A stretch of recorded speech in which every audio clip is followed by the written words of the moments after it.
नमस्कार, stitch with Ashu या चॅनलमध्ये आपल्या सर्वांचं खूप दिवसानंतर स्वागत आहे. तर आजचा हा व्हिडिओ मी हेवी साईजचं ब्लाऊज कसं स्टिच करायचं त्यासाठी घेऊन आलेली आहे. तर स्टिच करण्याआधी आपल्याला ड्राफ्टिंग करावी लागते. तर ती ड्राफ्टिंग डिटेलमध्ये कशी करायची, मुंडा किती घ्यायचा, शोल्डर किती घ्यायचं, टक्सची रुंदी उंची किती घ्यायची, हा व्हिडिओ मी त्यासाठी घेऊन आलेली आहे. तर आज माझ्याकडे 50 साईजचं ब्लाऊज आलेलं आहे स्टिचिंगमध्ये. 50 साईज ही खूप मोठी म्हणजेच खूप हेवी साईज झाली, तर त्याचा हा व्हिडिओ आहे.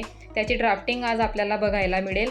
त्या ड्राफ्टिंगमध्ये मी डिटेल्समध्ये सगळ्या गोष्टी सांगितलेल्या आहे. तुम्ही व्हिडिओ हा डिटेलमध्ये बघा आणि शेवटी तुम्हाला कोणत्याही प्रकारची क्युरी वाटत असेल तर तुम्ही मला कमेंट बॉक्समध्ये कमेंट करून नक्की विचारू शकता. मी तुमच्या कमेंट्सला रिप्लाय नक्की करेल. तर चला आपण आता व्हिडिओला स्टार्टिंग करूया. आपल्याला सगळ्यात आधी 50 साईजच्या प्रिन्सेस कट ब्लाऊजची ड्राफ्टिंग बघायची आहे.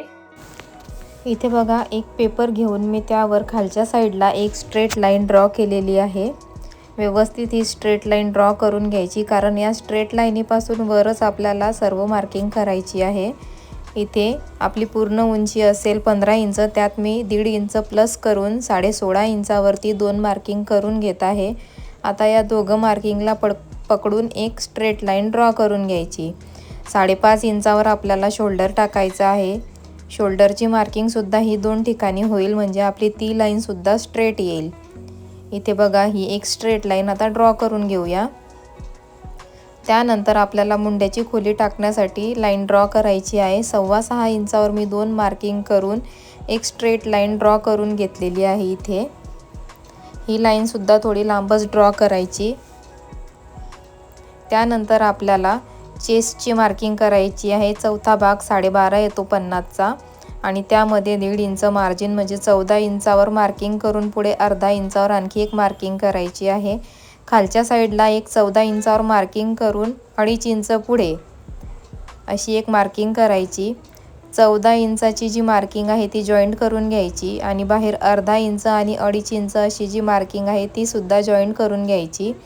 आता इथे आपल्याला 1 इंचावरती मुंड्याचा शेप देण्यासाठी मार्किंग करायची आहे आणि फ्रेंच कर्वच्या मदतीने तिथे एक छान असा गोलाकार आकार देऊन घ्यायचा आहे. व्यवस्थित फ्रेंच कर्व सेट करून छान असा आकार द्यायचा. आता खालच्या साईडला कमरेला 4.5 इंचावर मार्किंग करायची आणि वर 5 इंचावर मार्किंग करायची. ही एक क्रॉस लाईन ड्रॉ करून घ्यायची. आता ही क्रॉस लाईन ड्रॉ करून झाल्यावरती आपल्याला याच लाईनीवर 5 इंचावर मार्किंग करायची आहे. त्यानंतर त्या लाईनीपासून पुढे 2.5 इंचावर एक मार्किंग करायची आहे आणि ही 2 इंचाची एक स्ट्रेट लाईन ड्रॉ करून घ्यायची. आता त्यानंतर फ्रेंच कर्व घेऊन छान असा प्रिन्सेस कट कटोरीचा आकार द्यायचा आहे आपल्याला. काक खोलीच्या साईडला म्हणजे जे आर्महोल आहे त्या साईडला आपल्याला आकार द्यायचा आहे. त्यानंतर दोघं साईडनी त्या लाईनीच्या 1.5 इंच इतकं मायनस करून घ्यायचं आणि आकार द्यायचा. आता आपल्याला या साईडला खाली एक क्रॉस लाईन ड्रॉ करून घ्यायची आहे. आता बघा, जिथे जॉईंट झालेली आहे तिथे फ्रेंच कर्व ठेवून छान असा छोटासा गोलाकार देऊन घ्यायचा. गोल आकार दिल्यानंतर आपल्याला कटोरीचा आकार द्यायचा आहे. इथे बघू शकता तुम्ही मी कशा पद्धतीने दिलेला आहे.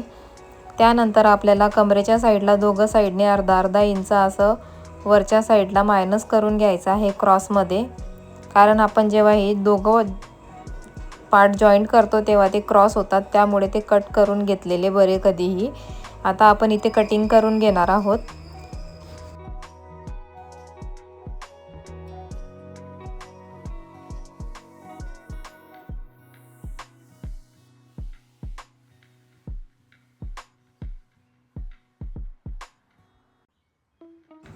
आता इथे बघा, आपले हे दोघं पार्ट म्हणजे फ्रंट पार्ट हा कट करून झालेला आहे. आता आपल्याला बॅक पार्टची कटिंग करायला घ्यायची आहे. इथे बघा, बॅक पार्टसाठी पेपर घेऊन खालच्या साईडला आपल्याला एक स्ट्रेट लाईन ड्रॉ करून घ्यायची आहे. सर्वात आधी त्या स्ट्रेट लाईनीपासून वरती आपल्याला 15 + 1 अशी 16 इंचावर 2 मार्किंग करायची आहे. 2 मार्किंग करून झाल्यानंतर आपल्याला ही एक स्ट्रेट लाईन ड्रॉ करून घ्यायची आहे. आता या स्ट्रेट लाईनीवरती 5.5 इंचावरती शोल्डरची मार्किंग करायची आहे 2 ठिकाणी. ही मार्किंग झाल्यावर एक स्ट्रेट लाईन ड्रॉ करून घेतलेली आहे मी इथे. आता या स्ट्रेट लाईनीवरती 6.25 इंचावर मार्किंग करायची मुंड्यासाठी।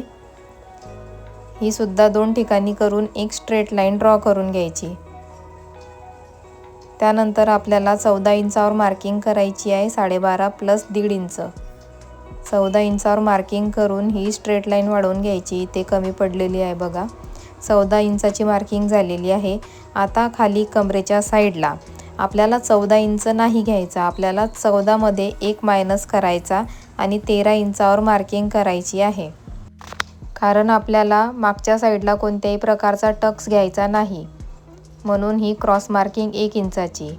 आता आर्महोलचा आकार देण्यासाठी 1.5 इंचावर मार्किंग करायची आणि या लाईनीवरती हाफ करून फ्रेंच कर्व ठेवून छान असा गोलाकार देऊन घ्यायचा आहे। व्यवस्थित फ्रेंच कर्व सेट करायचा आणि गोलाकार तिथे देऊन घ्यायचा। व्यवस्थित सेट करायचा आहे, कुठल्याही प्रकारची घाई करायची नाही। आता बघा, हाताने मी हा व्यवस्थित आकार देऊन घेत आहे। इथे आपला हा बॅक पार्ट रेडी झालेला आहे। आता आपण याला कट करून घेऊया।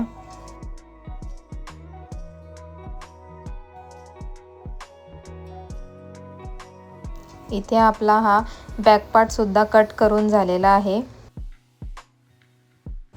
बॅक पार्ट आणि फ्रंट पार्ट